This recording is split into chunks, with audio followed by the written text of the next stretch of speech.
Excuse me. That's going to be my cue. Okay. So, Cecil, everybody knows you. Michael, I think most people know you. We're sitting here talking about what differentiates the Institute. We're talking about our businesses, how David sucks, and I'm great.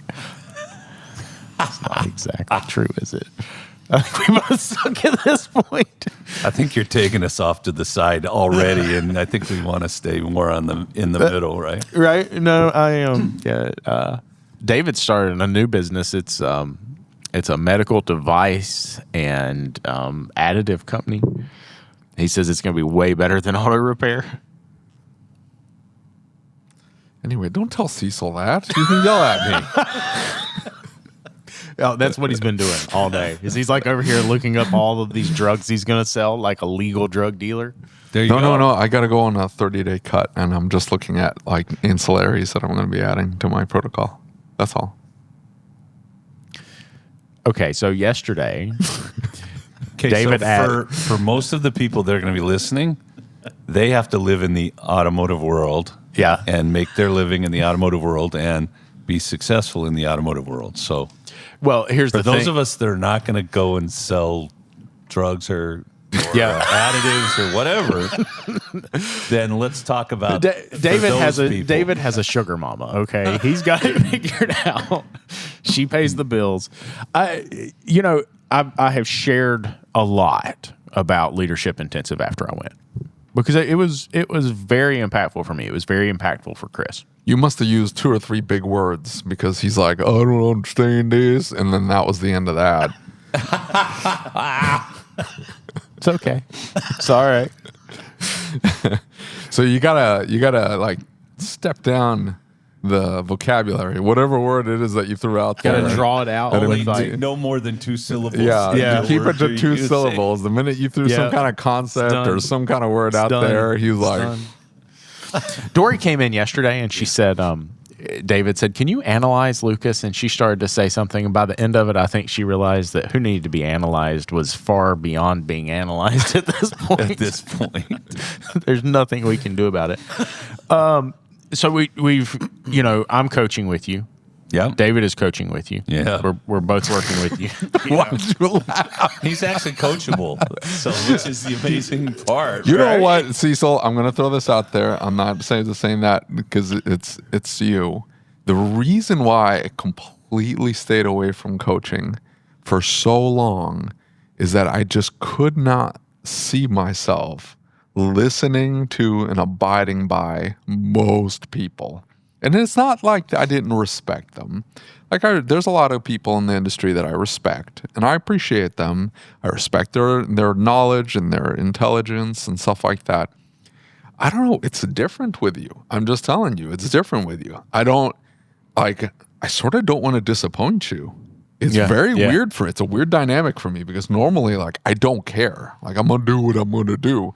And even when I was coaching with other companies, I kind of just did whatever the hell I wanted to. And I would take them into account.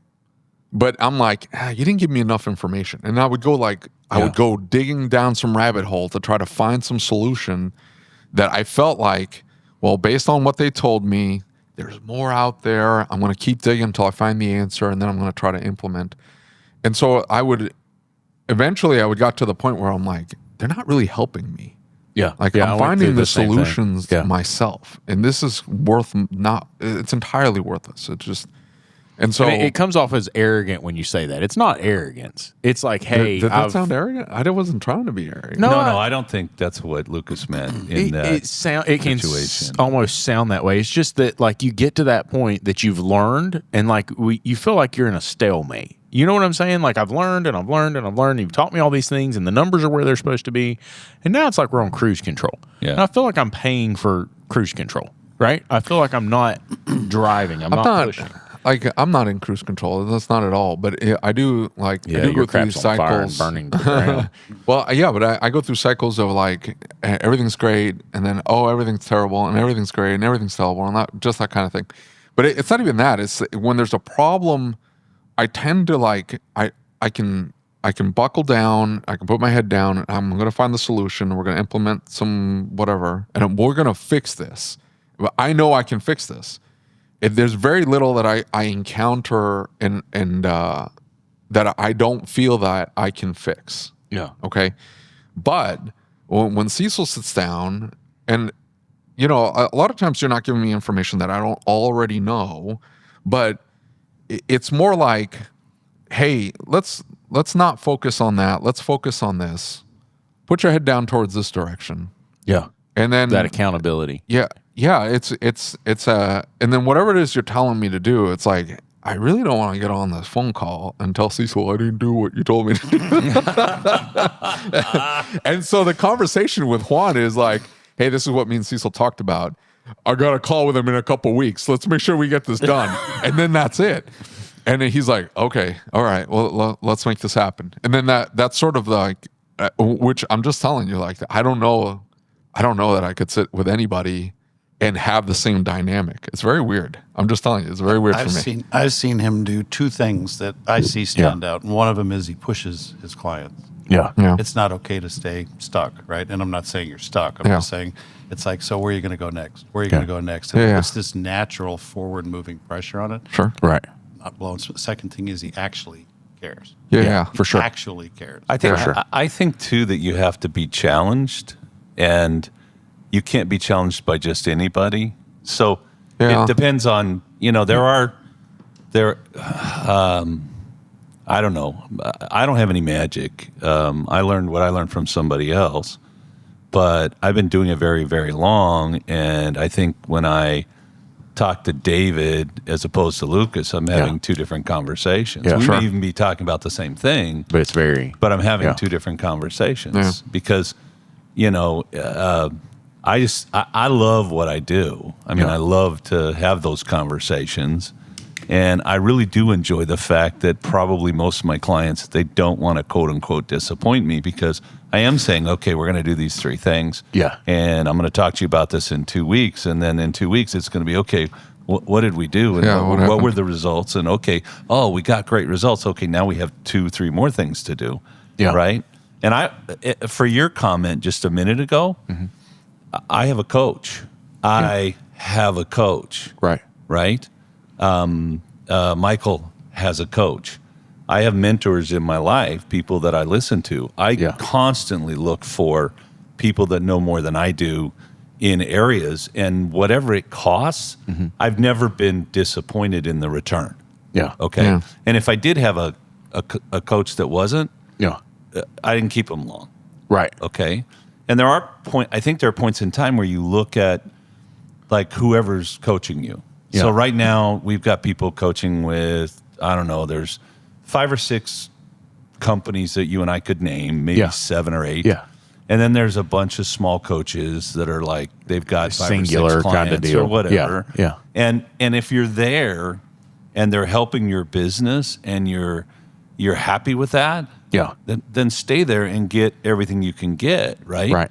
But if you're at a point where you're like, okay, I'm not sure that this is going anywhere, I feel stagnant. First of all, let them know that you feel stagnant. Yeah. And then if they can't make whatever that adjustment is, then you need to go find someone that can take you to that can take you to whatever the next levels are.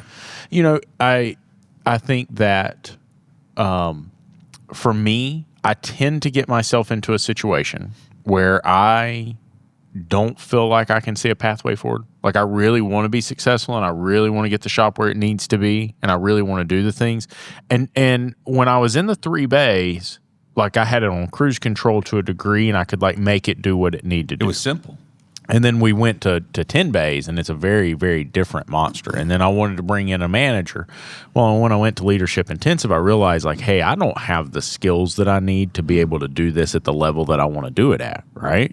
Like, I'm not afraid to say that. Like, I don't know everything I need to know to be able to run this shop, but I can't find that pathway forward, right? I'm ready to go to that kind of next level. And, you know, one of the things when we started coaching with you that I found frustration a little bit with the manager at the time is that I feel like when that manager came in, and he's a fantastic manager, like, and he took a lot away from Leadership Intensive. Like we're on the plane back and he looks at me and he's just like got tears streaming down his face. He's like, dude, he's like, I've spent my entire life and my only goal was the company goal. And he's like, whatever that was, I internalized that, and that's what I was going to accomplish. But I realized I've never set a goal for myself, and I've never set a goal for my family, and I've never decided, like, who do I want my children to be, and what do I want to pass on to them so they. And he's like, it's not that I didn't think about those things. It's just like what I did was get up and go to work. And that was everything about my life. I never really focused on any other aspect of it. I never developed any other aspect of it. And I thought, well, 2 years ago, 3 years ago, before I got enamored with building this new shop and put all of my effort into building this new shop, and my mom got sick and all these things, that's what my shop was, right? Like, we focus on developing people and understanding who they were and what they wanted and where they wanted to go. And then life happened, and I lost so much of that, like, vision of how do we want to do that. And then I had more people. And it's like, how am I going to do that? Because I can't even do that for myself right now. But this industry is a little quirky this way, too. And I'll say this, right? I've been in 60 industry verticals, and this is my last stop. I love this industry. I love the people that are in it. I'll say this. We are all problem solvers who really don't like to ask for help. Yeah. And we'd like to do it ourselves. And if we can't and we get stuck, then we maybe ask for help. And then at some point, maybe it grows to the point where there's a lot in front of us. And it's like, maybe a coach can step in and help. What I see a lot is that I say all the time to my clients, I stood up there in front of the summit crowd. And I said, do not reinvent the wheel. Yeah, right? For sure. As you get better and bigger and move faster and you add locations and you go high performance and all of that, it's like that's all, some of it's new territory, that's language that we don't even have in this industry, right? You get into the psychology of high performance, like a championship team. Then you decide to go into multi-shop, and it's not multi-shop if you do it right, it's becoming a consolidator. Right. That's private equity language. That's, so there's it's like being trilingual by the time you're done. And we're such problem solvers. We even if we can get through the shop part of it, we start to get stuck on the people part. It's like, I don't know what to do with this. And I spend all my time with these troublesome scenarios with humans and all that. And we're just big advocates for saying, okay, stop. Yeah. Don't learn the hard way. There are peer groups for each of these levels, if you will. And the lessons you're about to learn, guys, they've been learned in 60 other industry verticals, and the solutions are laying here. And you can get there in a month, or you can get there in 2 years. What do you want to do? So we just had 3 high-powered speakers come in, right? Amazing and speakers. So, yeah. When your why is bigger than your why not. Holy smokes, right? So I'm sitting there listening to all 3 of them, right? Yeah. And I'm going, okay, that's not new. Yeah. Right? And you hear that all the time. Like Dr. Kriegel yesterday, she's going, these 4 things. Yeah. She simplified it, but I learned that when I read the Oz Principle, 25 years, 30 years ago. Yeah.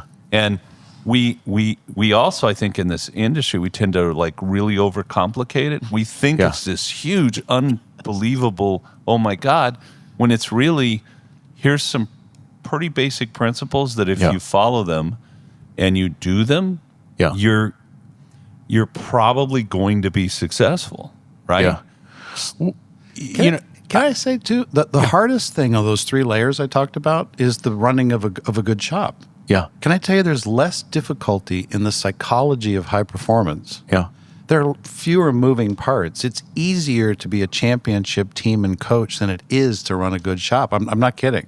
Well, and then you add to that the merger and acquisition stuff. That stuff's, I kid you not, even easier again. It's just, do you know the language? Do you know the models? Do you know the principles? Well, the first meeting I was ever at that you were in, that turned me off a little bit, and I was bothered by the mergers and acquisitions talk. And then you said something, and the more I've listened to you, and the more I've actually, because I'm not going to lie, I kind of shut myself down, and I wasn't really listening to you because I was like, oh, he's just trying to get us all to sell our shops. The more I talked to you, the more I realized you were saying something completely different. Right. You were saying, this is the space you're going to be in, whether you want to be in this space or not. And I'm not saying sell your shop, but you damn well better be ready to deal with those people, because that's the space you will be in 5 years. Right. And so if you don't know how to work with them and you don't know how they're going to work, you're going to be in trouble. Yes. Because they're going to be surrounding you. Right? That's always been the principle behind our approach to the acquisition component. That 3rd layer is to say, listen, even if you don't want to be a growth engine, which a handful of people will, some people want to grow a little bit, right? if you're going to sell into that system, the best price you're going to get for your company is presenting your company to them in their terms. Right. So if they expect to come talk to a shop owner who talks shop, and then they have to kind of analyze what they have. Imagine you have two proposals you can look at, right? Yeah. Cecil's and mine. Cecil runs a hell of a great shop. I've put together a private equity project. Yeah. You're the private equity guys. You show up and you look at the two projects and you go, if I buy his, I have to come and add it to mine and turn it into a growable entity. With me, Right. I have a growable entity. It's already there. It's already there. And I have is a single shop. I have a handful of bays. I've optimized this thing. But even in the presentation of it, the way we think about it, and I say to all my clients, I'll stop talking in a minute because I love to get on a roll here, right? But I say to everybody, it's like at some point, if you really get this pipeline built, you'll start to think of yourself not as a shop operator, Right. but as a private equity investor in your own company. Yeah. And you happen to fix cars. And that's not a small mindset shift. Yeah, right. And we have a problem. We have multiple problems in this industry. Okay. Yeah. And so I guess you could say a lot of what I do through fear. My Yeah. fears are just different than yours. Right. My fears are not, can I find that good tech? My fear is, are there going to be enough good techs in this Yeah. industry to support our industry? We have the average age of, I think, 58, 59 shop owners. You and I could sit down here, David, we could say, oh, there's this guy. He's 72. He's still running his shop. And by the way, he's not running his shop in a let's get acquired for 5X or 6X way. He's running his shop in a you might get 2X out of. Mm-hmm. And I'm testifying in court almost routinely now on values of shops in divorces and partnership disagreements and stuff like that. And these shops are only worth 2X, 2.5X, EBITDA earnings. And we're not, if we want to, as an industry, really progress into the future, we got to be more professional. Yeah. We have to think about how the world's going to change around us, and we can't be thinking like we're 1970s mechanics anymore. We just can't. Well, you said something to me when we first started talking about the concept of coaching, and I'm going to paraphrase, but I was basically saying I had no intentions of ever selling. I had no intentions of ever retiring. And you basically told me that I was full of piss and vinegar right now, but one day that you had seen what happens in the end run to somebody like that. And that sooner or later, we all are either going to have to sell, we're going to have to put somebody else in it to run it. Like life changes. That's not where you're going to be forever. And if you don't start thinking about where you're going to be 10 years from now, like I don't need you thinking about where you're at right now. Like, yeah, we need to fix some things right now, but where does this go? And I was like, oh, shit. Well, everything's about where it goes because whether you or I like it or not, we're going to get older. Yeah. Our bodies are going to break down. Our minds are going to break down. And there are so many guys that everything they get is out of the shop. Yeah. Okay. I come in and I fix cars, and that's what makes me happy, and that's what rings my bell, etc. Except there's a point in time where I can't fix cars anymore. Now what? Either physically or mentally. And if I haven't set up myself and my business for those next steps, there are no next steps. My father's biggest fear was that when he retired, he wouldn't have anything to do and he would die. And you want to know what happened? What? When he retired, he didn't have anything to do and he died. Okay? Right. Now, that could have been avoided if 20 years before he said, hey, there's going to come a point in time where I'm going to be at this place. Yeah. And if I do this right, I'm going to have an empire. And an empire could be one really well-running shop. Absolutely. Or it could be 25 or 50. Yeah. And I'm going to develop people and make people the what's centric about myself and my business.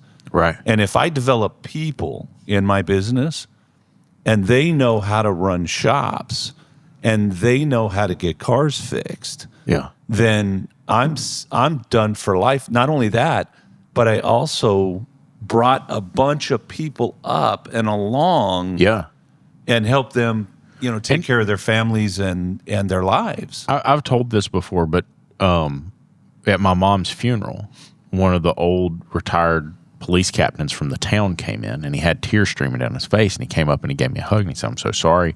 He said, "I would have committed suicide if it wasn't for your mom." And I said, "Why is that?" He said, "Well, I had a terrible relationship with my dad." And he said, "My mom had just died when I went to work for your parents." He said, "I was 14 years old." And he said, "She was my mom for years."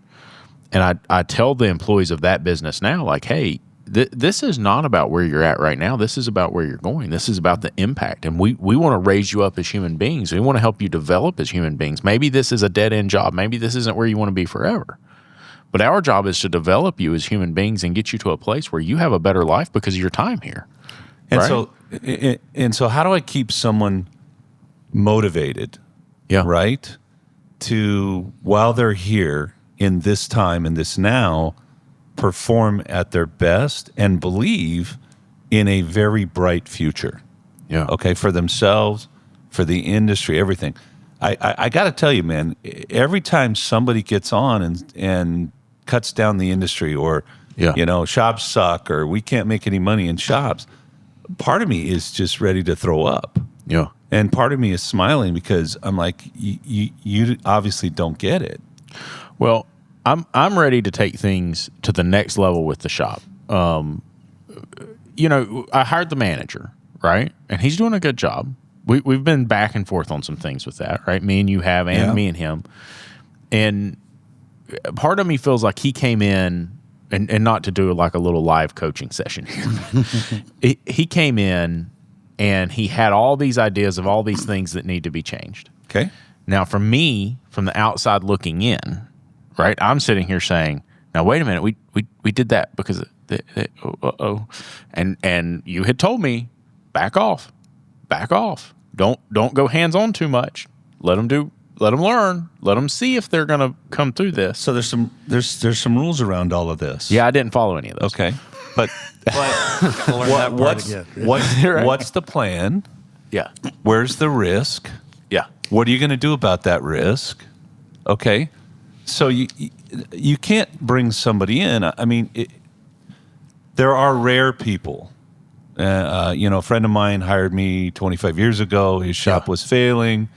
I walked in the door, kicked the doors down, said, okay, we're going to fire a bunch of people. We're going to make a bunch of changes. But I could go to the front counter and sell $2 million a year. Yeah. Okay.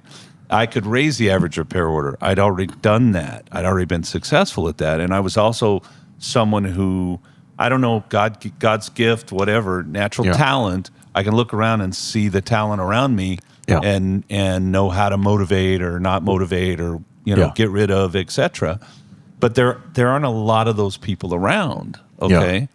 And so now what do I have to do? I have to find good people. Yeah. Who then I can guide, and you become a coach for them, not the guy that holds them back. Yeah. But also not the guy that says run like crazy and go head on into that wall because I'm strapped to your back. I don't want you in the wall. Let me back out of the final sale and into the human part just for a second to build on this. The highest price you'll get for your company, regardless of what it is, single shop optimized, 20 shops, whatever, is when you can sell it to the next owner and you can hand them the keys and walk away. And it still does what it does. Does exactly what it's always done, absolutely without you. Yeah. And then they buy it to add their magic to it, whether it's scaling with other shops or something they bring to the table. This is what owners don't think about much, is the fact that it's like, it's like just kind of what you're talking about. It's like, I got a new person in here. Everything looks the way it does because we built it and it works. Yeah. And the truth of a super uber high performance championship culture is it's collaborative. Yeah. And the unicorns out there, rock stars, whatever we want to call them, the guys who are top of the game, that are the masters of their space, come good. They don't come with the way of your company, but they come good at what they do. And the owner, naturally, it's like, well, number one, this is my baby. Number two, it's my investment. Number three, I design these systems. And that's hard. That's an emotional thing to let go of that. That's a mindset shift. Number 4, I've already been through that. Number 5, I've seen this before. I can't do that. It's almost like the owner crosses their arms and they listening. Yeah, dude, I've done it. I have literally crossed my arms. Welcome to humanity, right? Right. But that's the reality is when you collaborate with them, and you can discipline yourself to zip it and listen. Not you, but because we all do this, right? Yeah. Invite them in and let them solve it. Yeah. And then all of a sudden, because the end goal, we always say this: work on the business, don't work in it. It's like, what does that mean? Yeah. It means ultimately that you can sell the company, hand over the keys, take the check and put it in your bank, and you have nothing to do with the company, and it doesn't skip even a half a beat.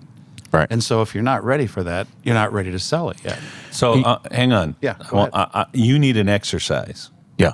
You need to go back and without anything else going on, sit down with your manager and say, I want us to sit here with the whiteboard and go through kind of a SWOT analysis about where we're at right now and what our current issues are and what our future issues are going to be.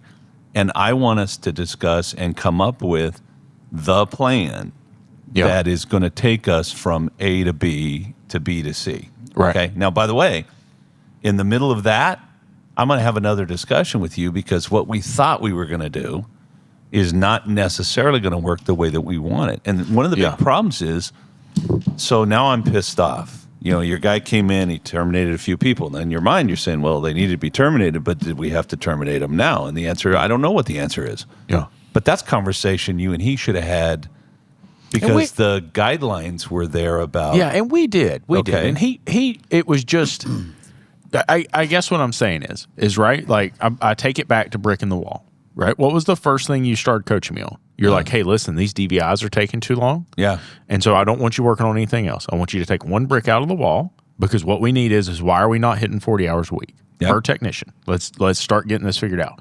So first brick in the wall I want you to work on is DVI. Now, life happened. It got busy. Things went sideways in a couple different areas of my life. I lost focus, but I kind of thought that they were still working on brick in the wall. How do we get DVI sub 30 minutes, right? Well, and I knew changes were happening, but I didn't realize that we had like made a bunch of changes, right? And so we ended up in this wave, right? Like the change affected something that nobody thought about that it was going to affect, and now this happened, and then that happened, and then that happened, and they all compiled on top of each other to where now I'm like at a $25,000 a week, and I'm like, bills. Yeah, but why as those changes were happening, were we not talking about those changes? There's a couple of things. It even happens in my company, our company. Yeah. Right? The company. The institute, company. Which is everybody that's involved, right? Yeah.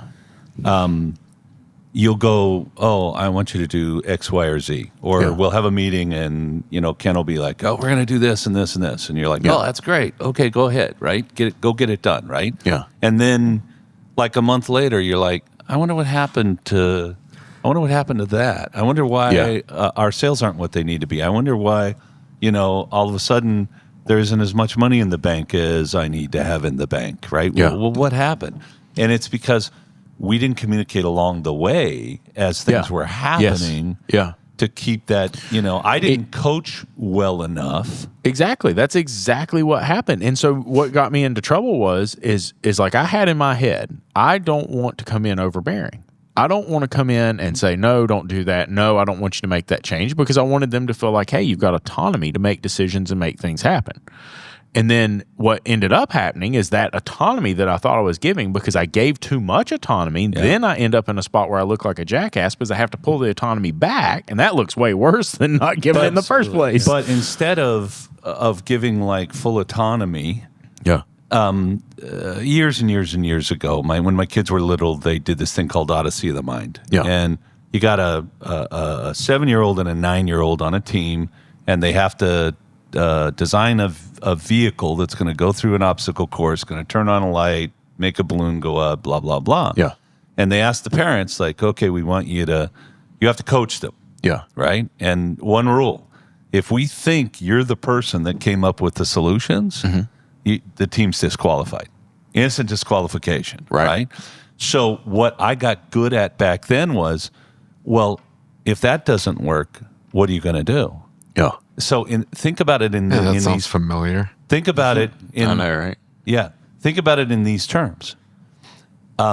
Okay, I know you want to do that. In my head, I'm going, holy, no way, we're not doing that. But I can't say that. Yeah. So what would be a better solution? Are there other solutions that we could do instead of that? Well, if this happens, now what are you going to do? Yeah. Right? And guide them to the answers really that you want. When you're doing sales, right? A really good salesperson. Hey, how are you, Lucas? How's your family? I care about you. You build understand that, build the relationship, etc. Oh, and also while we're having that conversation, I want you to understand that the Institute is not like any other coaching or training company. Okay. And you may think, well, that's maybe it is, maybe it isn't at that point. But I'm already helping you understand why that's not true. Right. And I'm building that relationship, and I'm also telling you that my product is different than someone else's product. Right. Okay. Now, and what I'm trying to do throughout the whole sales process is to get you to do what I need you to do. Which, by the way, in the case of automotive service and repair, our goals are aligned. Yeah. Because if they're not, you won't be my client, right? So when you're bringing your car to me, what do you really want from me? Do you really want your water pump replaced, or do you want a vehicle that's going to be reliable, that you can trust, that your family can trust, etc.?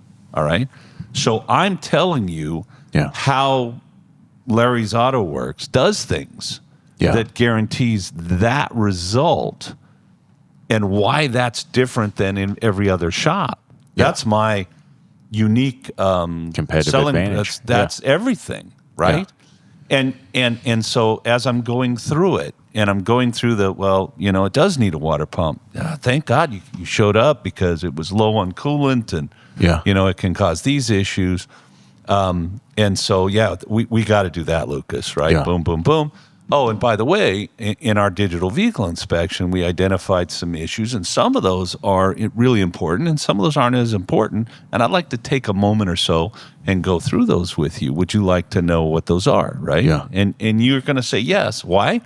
Because I told you that we don't take care of the water pump, we take care of the car, right? Yeah. And so I've already, in a way, directed you to the place that you're going to give me the answer that I need. Yeah. Right? Yep. And so then I'm going to say, okay, here's safety issues, and these we got to take seriously. So it needs brakes. And you know what, Lucas? A lot of people, they want to do a cheap brake set, want to slap a set of pads on. That's not how we do it here. Yeah. We use ceramic pads. We replace the rotors. Here's why we do all that, because it's a better deal for you, and it's safer, and blah, blah, blah. Yeah. And while we're having that conversation, I'm helping answer every objection that you might have before you have the objection. Right. I'm guiding you to the place where you're going to be again, which is that promised land that is the place that I want you to be. And it's a good place for you because it takes care of your car. Yeah. Now, when you're talking about your staff, so I got a manager who, by and large, is a good manager. Yeah, now, he may not be able to. He may not be thinking 27 steps ahead. He may only be thinking 3 steps ahead. But I have to be thinking 27 steps ahead. And then coach And him if I see what's going on, I don't know, you and I might talk, or David and I might talk, and David might say, hey, I've been thinking about X, Y, and Z. Yeah. And, with David, I can't go, well, David, you're full of shit. You can't do that, right? Because David will close up. Yeah. And, and that's my only shot. Once he's locked me out, I'm locked, done. right? So I, instead of doing that, I have to say, David, I'm not sure that will give us the answer we want. Yeah. I'm not sure that's the best thing. Yeah. Have you thought about some other ways to do this, right?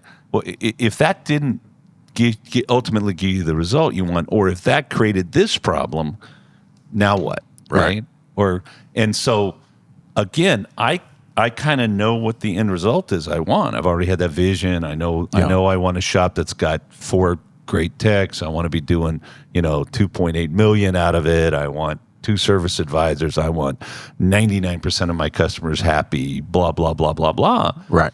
And if you're going to do something that I think is, and I'm the owner and you're the manager, and you're going to do something that I think is probably not going to get us down that road, I can't just go, okay, go ahead.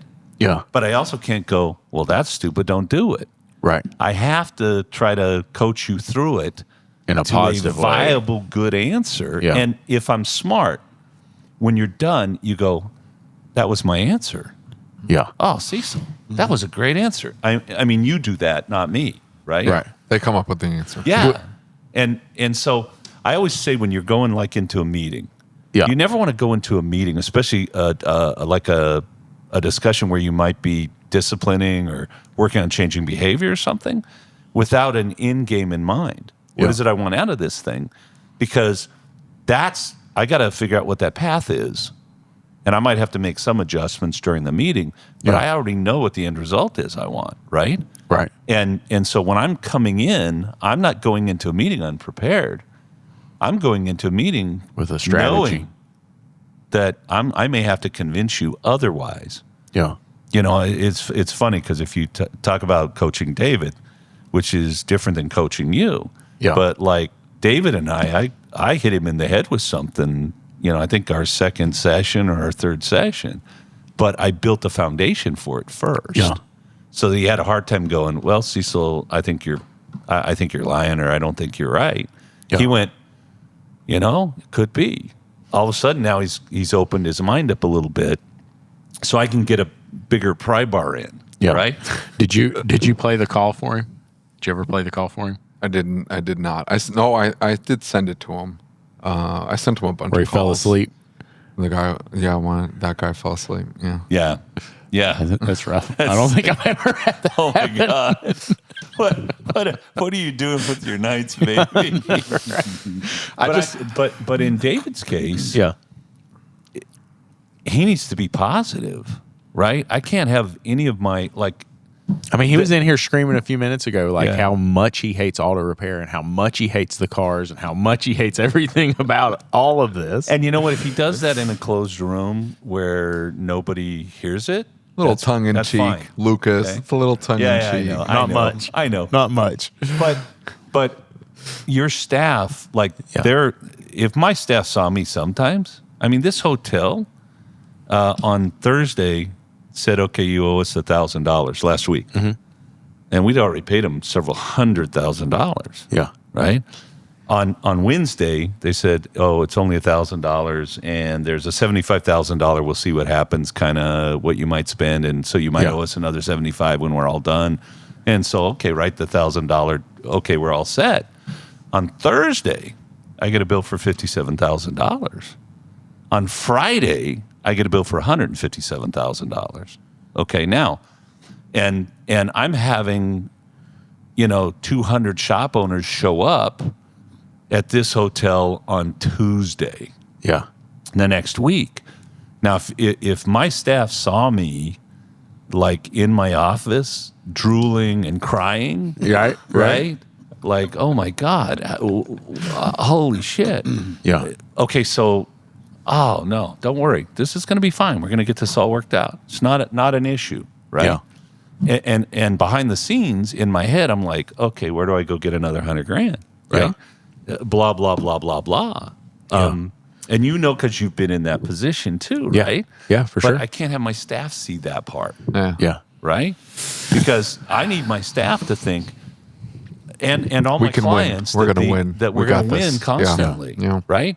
Because when that crappy customer comes in, when one of my wonderful technicians that I absolutely love leaves the lug nuts loose on someone's car, and something happens, I can't be like, this effing business and this, blah, blah, blah, and these techs all suck. And I need to because work on that. I have to be positive. One of the things that I hate about Changing the Industry podcast, not the podcast itself, The but group. the group, Yeah. is that there are so many people in there that are negative just to be negative. Yeah. Okay. Yeah. And frankly, I know that we freedom of speech, and I know what you guys think. Yeah. But man, can we just turn some of you people around? Because there is more opportunity in automotive right now than there has ever been for everyone. The techs are more in demand. They can earn more money. They can get more respect, blah, blah, blah. The shop owners, I could sell my shop, individual shop, not the highest producing shop in the world, but a good shop that runs well for 5X instead of 2X. Right. Okay. And a well-run shop, I might get 6 out of. And if I want to go out and get 50 shops, I might get 12, 13, 14X out of it. And that opportunity was never there until after COVID. Right. Okay. And so I'm excited. I'm excited too. And let me speak to the self-talk concept for a second about what the owner is demonstrating in terms of language, right? Yeah. We set the bar, and we can have high expectations of being successful, or we can have low expectations. And what comes out of our mouth, people watch. Yeah. Excuse me. So if you say to most owners, you want a high-performance shop, they're like, sure, that would be great. How do you get there from here? Yeah. Well, and then we can teach them how to do it. But if the owner doesn't walk the talk, so you can say to your team in a team meeting, we're going to have a positive environment. We're going to build each other up. We're going to take care of each other and our customers. Great visionary stuff, right? Then life goes on. But by noon, after the morning meeting, right, the owner's in there going, exactly. Each other. Yeah. Customer comes in, God, I hate this guy. Hey, how you do? That kind of a thing.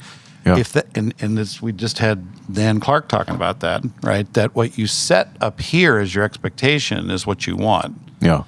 But what you tolerate at the bottom, the gap between those, I'll say this about culture, guys. You get the culture that lives here. Mm-hmm. What Dan didn't say was the culture is here because what you permit as an owner and what you lead as an owner shows them what you're going to permit.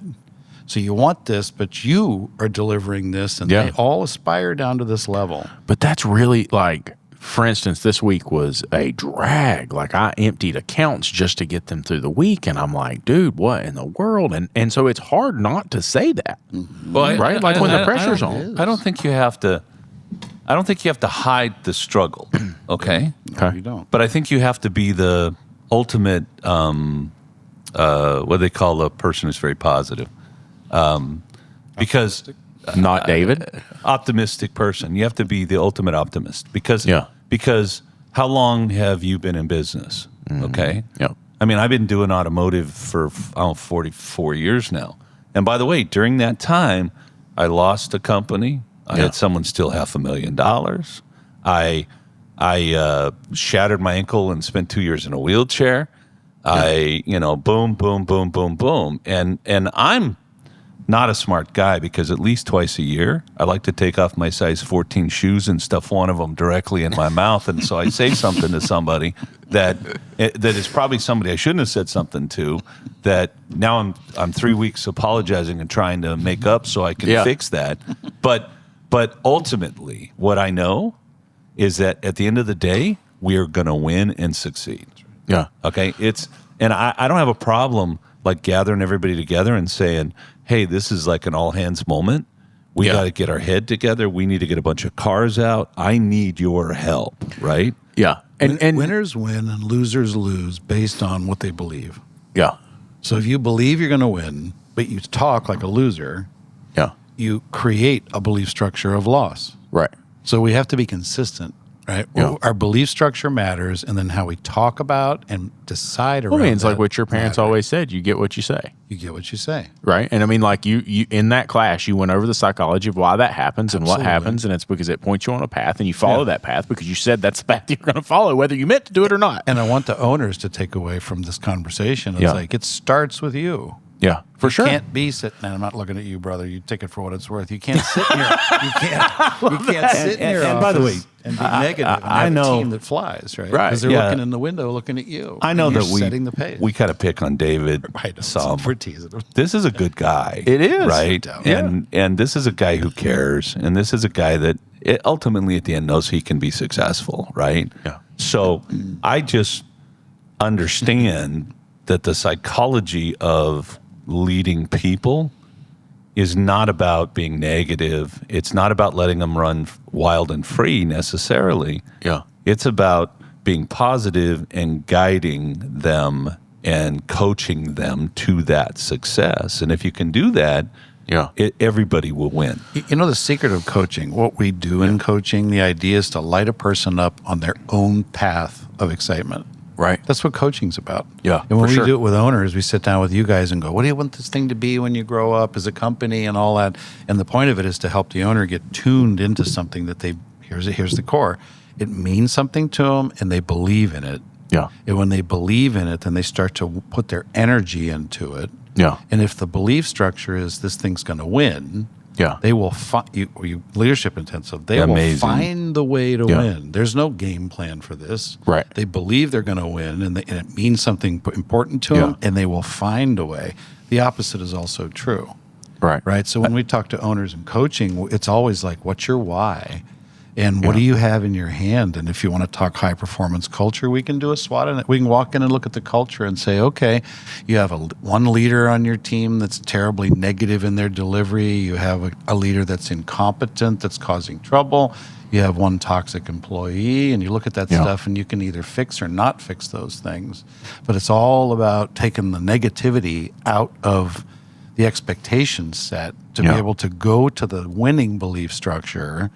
And then you, the owner, have to walk the talk. When you fire a toxic employee who's negative and has a losing mentality, what you want to replace them with is another championship positive player that believes at the level you do. And so one negative one leaves, new one comes in, higher level, it pulls everybody along with them. Yeah. And it's like at a period of time, at some point you look around and you go, wow, we're surrounded by champions. Yeah, and your team is winning every day. And then they're like, boss. And then they come to you with a question. Should we turn left or right? And then you're like, well, what do you think you should do? It's not, the ego of, well, I think you should turn right? It's like, what do you think you should do? And they're like, well, I think we might turn right, but what if you turn left? You say to them, well, I don't know, that happens. And then you're like, well, on that right thing, what if you add this? They're going like this. You go, what do you want to do? They go, I want to go right. And you go, you know what? Go right. You have my blessing. Let's see how it works out. If it blows up, we'll go left, right? All of a sudden, they don't need you anymore. You stop walking in and going, hey, boss, what do I do? Now you're working your way out the front door on the business model, right? And it's all about the psychology. The fixing cars part's the easy part. Yeah, for it's sure. That squishy There's no doubt about that. You know what excites me the most? What's that? When the company is down. Yeah. Okay, because I know it's an opportunity for myself and my people to shine. Yeah. Okay? And so I'm not negative because I know if I give my people the opportunity, they're going to shine. Yeah. I know we can shine, right? For sure. And so I would say if you're having like problems, cash flow problems, money problems, you don't have people, you can't just let it go wild. Yeah. But there's a better way to guide people to a better answers. Right? Right. And I know that ultimately the Institute is going to knock it out of the park, no matter what. So I've missed my last, like 2 or 3 coaching meetings. Yes, you have. One of them was Michael's fault because I was in San Diego with Michael. That's on me. So let me ask you this. Let me paint a picture of where we're at right now and what we're struggling with, and you give me some suggestions because there might be people listening who have some feedback or who have not necessarily feedback, but are in a similar situation. Yeah. I've got $160,000 of work sitting there to be done. Some of the parts are there, some are not. Typically about $96,000 worth of parts and work ready to roll are there. Now, the thing that gets me and the thing that sends me into a little bit of a negative mindset is I say, okay, we've got techs turning 26 hours. Yeah. There's 1,500 hours sitting here. So hang on. Why? Hang on. So if I go at it kind of that way, I'm already in a negative space. Yeah. Okay? Yeah. Because you can hear it in your voice. Right. Okay? I'm frustrated. I'm pissed. We have $160,000 sitting here. I got no money in the bank, and we're not finishing work. Yeah. All right? And that's even a conversation to sit down with the manager and go, how would you feel if you're in my shoes? Yeah. Okay, now, what are we going to do about it? Right. Ken has a great saying that I love, and it's what are we going to do tomorrow? Yeah. Okay, I think that's it. I always screw these things up. Can't remember them exactly, but it's not okay. Yesterday we screwed this up. We sold too much work. We didn't get the parts here. Our guys are at 26 hours. Right. Why are they at 26 hours? What's holding them back? What bricks are in the wall? Yeah. How do I get rid of those bricks? Okay. Right. That's where the energy and effort needs to be. And while I'm doing that, I need to sell another $160,000 worth of work and check out cars and make customers happy. Well, and so that was what freaked me out, and we kind of had a back and forth on that, because what their strategy was I'm going to turn off all the schedule. And I'm like, the problem is you're going to create another ripple, right? We're already in this huge ripple now. So again, my conversation is, okay, let's say you turn the schedule off and for the next week, all we do is work on cars. Yeah. What happens 9 days from now? Yeah. Okay. So that's probably not really an option. Yeah. So if we know that we need to take care of people, bring more people in, sell more work, Yeah. and we can't be doing 26 hours a week, now what do we do? Yeah. All right. What are the bricks that we can remove? Yeah. What are the things that we can do? And there's nothing wrong with going to the team and saying, guys, I need all of your efforts. We can't be at 26 hours, right? Right. And then you'll have people that will rise to the occasion who you then know these are the people that are going to be the ones. And you may have some that don't. And those aren't the ones. Yeah, for and sure. if they're not the ones, how do I replace them in the right time and manner as to not cripple the business? Yeah, and we're navigating through that right now. And so let me lay in a longer term strategic idea here on top of the leveling the bumps in the short run. Is what you want is the 26-hour guys to be turned on to want to do the best they can. Right. And that's an individual conversation about what matters to them. Yeah. And what means what's in their life that means something to them that would cause them to want to put their best energy forward. And it's not like you're sucking the energy out of them. You make a vacuum in front of them and they move into it and they bring their energy with them. And so these are so Lucas, these are conversations with every employee about what do you want to be when you grow up? And stay with me here a minute. Right? Yeah. Yeah, for sure. I don't know. I'm 22. I'm a low level, technical specialist, right? In Carm's language, right? Yeah. I don't know. It's like, okay, well, how about you get in the ASE pipeline and we'll talk about this some more as you go. Talk to a 40-year-old.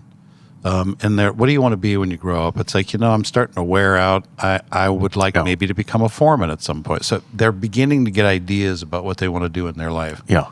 Your answer to them is, well, let's get you ready for your next promotion, right? And what I'm saying is once they get turned on, and take that 40-year-old, right? I want to be a foreman. It's like, okay, well, foreman can teach the apprentice, can teach the journey person, ideally as a master who has most of the answers. Not that you're going to give them to them. Right. But your job as a foreman is A, to get the work out, but B, to develop the people. And frankly, I would flip them upside down. The main job is to develop people to all be masters. Right. And then, but here's the point. It's like once an individual gets turned on and they're doing it for them, not for your metrics, what happens is they bring their higher energy than you could have hoped they did.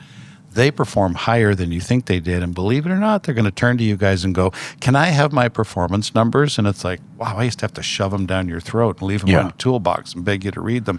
They're like, nope, this is like going to the gym and I'm trying to see how I'm doing in my strength building. And I want the numbers, boss. Can you help me? All of a sudden, they're pulling themselves into the vacuum you created in front of them. And this is then what takes care of that. We can sell more work than we can get done in the shop. And how do we light these guys up? They light themselves up. And then when they do, it's a different model. I would add, I got to add at least to the fact that there is what you allow and what you tolerate. Again, becomes your standard For sure. Right. For sure. So sitting down and saying, is it acceptable to get paid for 40 hours and do 26 hours worth of work in a week? And the answer, that's an active conversation. again, But the answer will be no, it's not acceptable. And say, okay, what's in your way, guys? Right. And why not 40 at this point? And so here's the thing is like through life, the past year, right, I became hardcore distracted. My mom died and the family business stuff happened and all this stuff goes on. And I'm going to tell you something. The class, the reason that I've attached to your class so much is because when I went back and I had to step into the family business, I realized that it was devoid of culture. Now, they thought they had an awesome culture, right? But when I started asking questions, and it comes back to what you just said, everybody said, I was told this was going to happen, but it never did, right? And as leaders, we have a responsibility that if we tell somebody we're going to do something, we're going to do it. And I think back to one particular employee. We had a dream sheet up on the wall behind his toolbox, and it was he wanted a house. And so I always wanted to help him get a house, and we always wanted to work through that. But he always had production problems, and we worked and we worked and we worked. Eventually, I got tired of working on it, right? So I didn't follow through. I didn't get there. I didn't want to have the conversation of like, well, you know, you're not really kind of like pushing yourself. It's all me pushing, and you're not doing anything. So what do? I got tired, and I'm like, I'm just not going to say anything about it, right? And so what did that, in the end, it led me to this spot that I was trying to help somebody accomplish their goals and get where they want to go, but I let them down because I didn't have the hard conversations with them and direct that situation. And let me add this to it too, just real quick, Cecil, and then I'll flip it over. Remember, some of the people that we work with, and I'm telling you guys all something you absolutely know, but I want to remind us in this moment, they don't all have good problem-solving skills. Yeah. And I can see that house up there and it costs X, and I look at my paycheck and man, that's a long way away. So there's my dream sheet, but I don't have a belief that I'm going to get there. And I mean this. If I don't believe I can get there, that's a cute thing to hang on the wall. And guys, for you, it means something. That should be motivation for them, right? Right. But you get up in the morning and you feel like it's a million miles away. Yeah. So stay with me for a minute. Then they say, well, okay, so what's my motivation today? If it's a million miles away, I don't even know if I want to go 50 or 100 yards today. Who cares, right? Right. If you guys sat down with them and said, let me give you a plan. Yeah. You can get that house for 5% pieces. down. 5% down equates to this kind of money. If you don't mind me asking how much money you got in the bank, I got, 1%. Okay, how do we get you to 4%? Yeah. Well, how much, and then you start breaking it down. Another hour a day, right? Well, It's like so simple, right? But then it becomes their goal, and they're like, if I do this so many hours, I got this much money, and blah, blah, blah. And then all of a sudden, they're like, well, how can I get more hours? And you're like, ooh, I was worried about the 26th thing. Now you want more, right? I got cars over here. I'm ready for you. Very true. But that's on us because they can't figure this out, maybe, right? Yeah, but you can't. That's a very good point. You can't. Bill Haas has a great saying, and it's, why do we want it more for them than they want it for themselves? Yeah. And so if you're not having the conversations with them that you need to have, okay, either to guide them or to determine that they're not going to fit on they can't be on the roster, whatever that is, right? Yeah. And you're letting them stay on the roster at 26 hours a week. Yeah. Without any You're kind of setting conversation, yourself any up for fixes or anything, you're screwed. And they're also going to blame it on you, not on them. Right. And that undermines everybody else's belief in the fact that anything other than 26 hours even matters to you guys. Yeah. That's true. Yeah, that's very true. I'll be in a class and I'll say, at my shop we did 120%, 119%, 9.7 hours, whatever it was, over 6.5 years, each of my techs. Okay. And somebody go, oh, you can't do more than 80%. There's no way you can get more than 80% productivity out of a technician. And I'll go, okay, right? Yeah. Your belief sets the barometer for you. Sets the ceiling. That's very true. And then you look over here at compadre over here, and he just had a screaming fit. I don't know what poor Carm thinks happens in our studios. We're always next door, and I guarantee that Carm thought that we were beating him or something. But David is so and I remember this about myself. I was this way once upon a time as well, but he's so upset by the car, and the car doesn't want to be fixed, and I can't, he's focused so much on that car. How do you get as an owner? Because if you're so focused on the car you stop focusing on like what went wrong with the scenario and why did that scenario happen and how do I fix that scenario, to like you're just so focused on the thing that happened. You're not focused on the solution. Well, you almost have to remove anger from your life. I mean, so when the hotel sends me a bill for $157,000 3 days before an event, I could be angry as all get out and don't think I wasn't upset, mad, etc. And when I had certain conversations with certain hotel people, don't think that I didn't express myself a little. Yeah. Okay. Yeah. But that didn't solve the problem. Yeah. Right. Okay. That didn't take care of the issue. Yeah. And what I hate is wasting time on something that isn't going to move us forward. Yeah. Because laser focused energy. Yeah, I can't even say I have that. I mean, I'm ADHD and I'm in 12 different directions all at the same time. Yeah. One of the problems that Kent's going to deal with or does.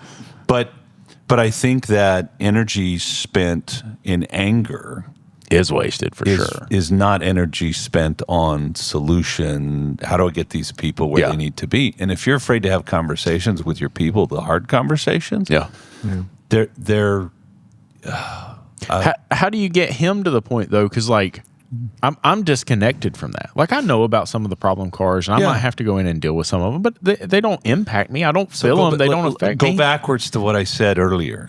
What's the ultimate optimist know? Okay, I know I'm going to have cars that are going to kick my ass. Yeah. I was a technician for years.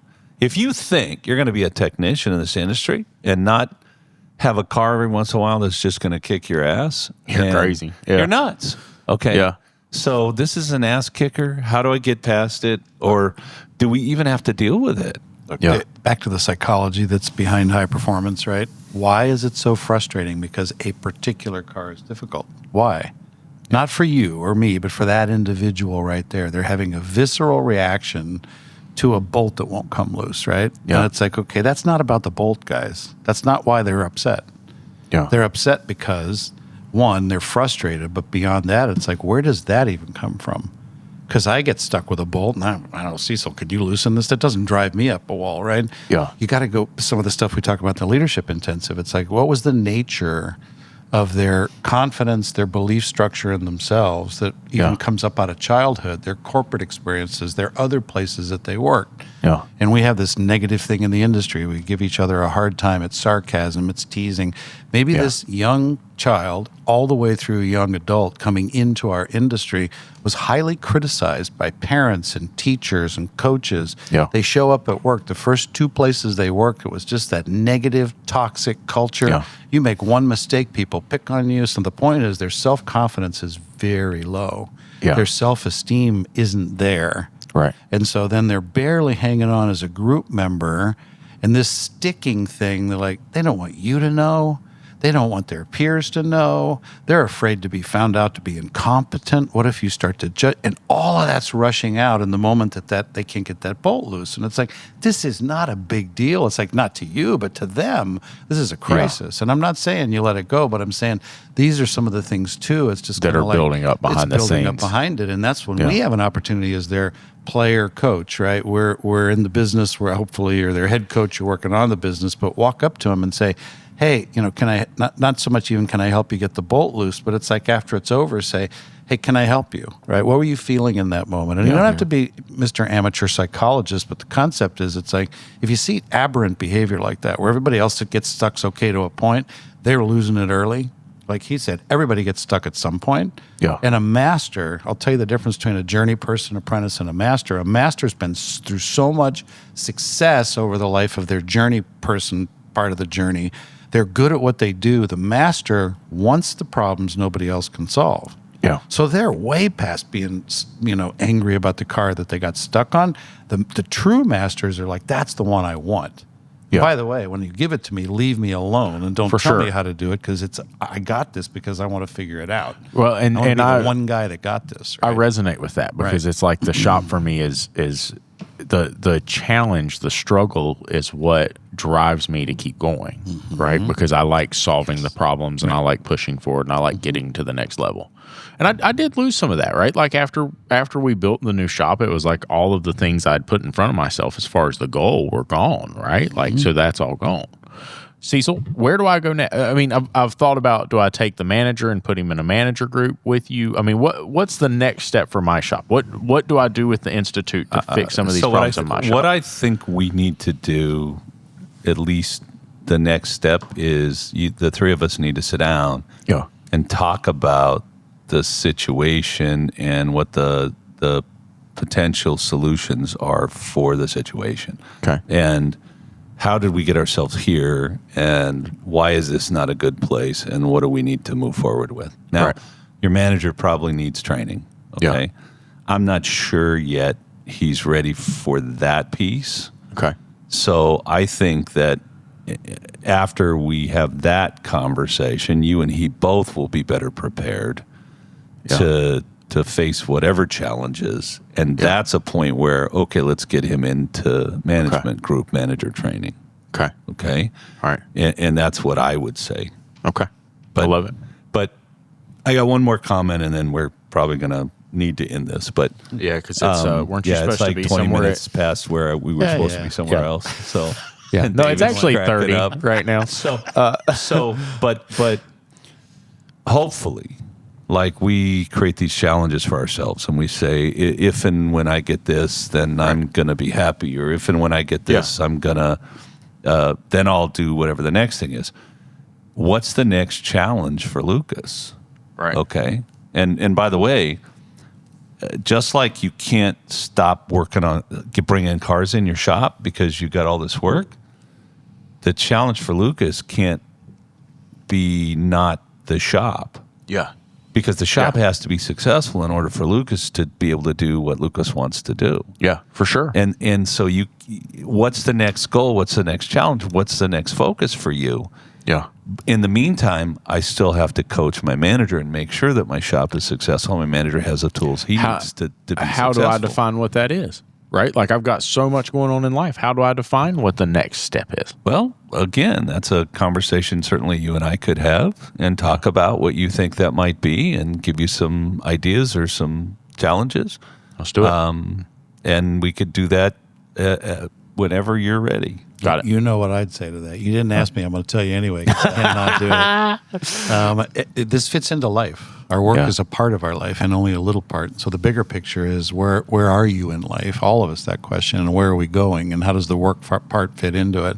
Yeah. If we meet the goals in any of the areas of our life, and then we go cold on the energy because we met them and don't have a next step to take, we end up having to start from scratch again energetically. And rebuild that energy back up. So it's this discipline in life of having a picture for all of the areas of life and where you're headed. And before you get to where you thought you were going to go, raise the bar again. Raise the bar. You keep it out in front of yourself. Yeah. And for salespeople, it's like, oh, I'm about to make my goals. You're raising them again. You're playing a game with me. It's like, no, I know psychology. If I let you get to the annual goal in October, November and December, your sales are going to suck. Because all the energy of what it took that you were all excited to be as successful and you made your number. So you move, and you're talking to them straight up front. It's like, listen, it's September. You're going to kill this thing in October. What can we do by the end of the year? Let's raise the bar and see how far we can go. And that's keep the momentum. Keep the momentum going. Exactly. Just like when we talk to a shop owner. I'm Cecil. I'm a 30-year-old shop owner, and I start talking about, well, what's your exit strategy? Mm-hmm. Okay, right there. What are you about? And if you're a 60-year-old shop owner, what's your exit strategy? What are you about? Lucas, 25 years from now, your mom passed away recently. Yeah. I'm sorry. I feel for you, all of that.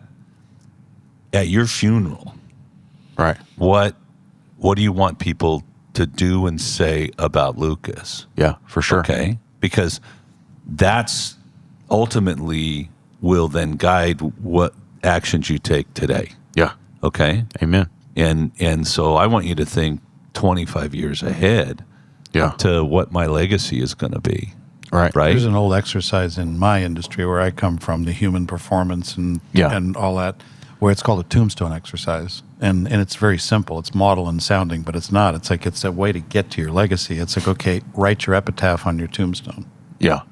And it makes a person stop and go. It's kind of like, what do you really want to be remembered for? Right. Right. Because the money gets thrown away. He sucked. Nobody liked him, and thank God he's gone. Right.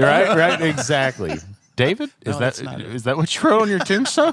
I told you what you need to do. I told him he needs to get the shop operational and then slide over to the family business. Yeah. And get that thing fixed. Mm-hmm. Yeah. Because the family business ultimately, for the Underwoods, is far more important than LNN. Yeah. It's far more important. Yeah. That's a legacy that needs to be sustained. It needs to go past him to his children, their children, and onward. But ultimately, Lucas, it's not what David wants for you. Yeah. It's not what Cecil wants for you. It's what Lucas wants for Lucas. He deep down, because he's meddling in both. I'm just telling you. Yeah. He wouldn't be meddling over here, phone calls, checking the website, if he didn't. Deep down, he knows. He knows what he needs to do. Yeah, I've got to do both, though. Yep. Well, but you've got somebody in place. And all I need to do is coach that person and direct that person. Execute on that to get that guy moving where you need it to go, and then slide over and start managing at least to get it operational. Sometimes I would ask my people. I said, if salespeople especially, if somebody kidnapped your child, and said you need to sell $10,000 today of XYZ, would you act differently than you do right now? Right. Okay.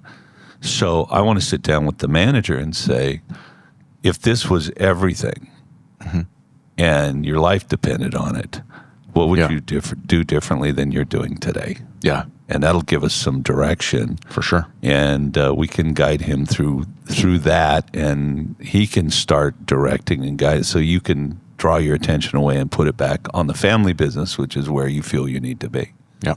Okay? Let's do it. Yes, sir. All right.